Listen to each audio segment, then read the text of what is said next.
विठ्ठल विठ्ठल जय हरी विठ्ठल पांडुरंगाच्या साक्षीने मी सागर शुक्लंगे राहणार कोळगाव।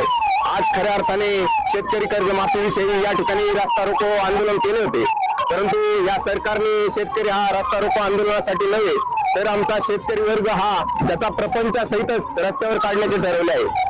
आज कुठल्याही मालाला हमी भाव नाही, शेतकऱ्याला या दुष्काळाने त्रस्त केले।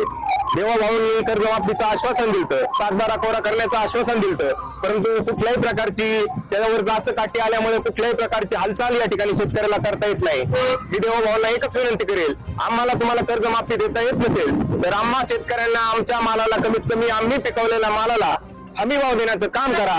आमचा शेतकरी वर्ग असा आहे, तुमची तिजोरी मोकळी झाली असेल ती पण भरण्याची ताकद आमच्या शेतकरी वर्गामध्ये आहे। एकच विनंती करतो की आमचा शेतकरी दुष्काळाने पिसला गेलाय, कर्जाने पिसला गेलाय, पण त्याला यामधून बाहेर करण्याचं काम जर तुम्हाला करता येत नसेल तर इथून पुढे आमची तरुण यंत्रणा ही रस्त्यावर उतरल्याशिवाय राहणार नाही आणि तुम्हाला निश्चितच जाब विचारल्याशिवाय राहणार नाही। देवाभाऊंना एकच विनंती करतो की तुम्ही दिलेला शब्द पाळा, हीच आमची नम्रतेची विनंती। धन्यवाद।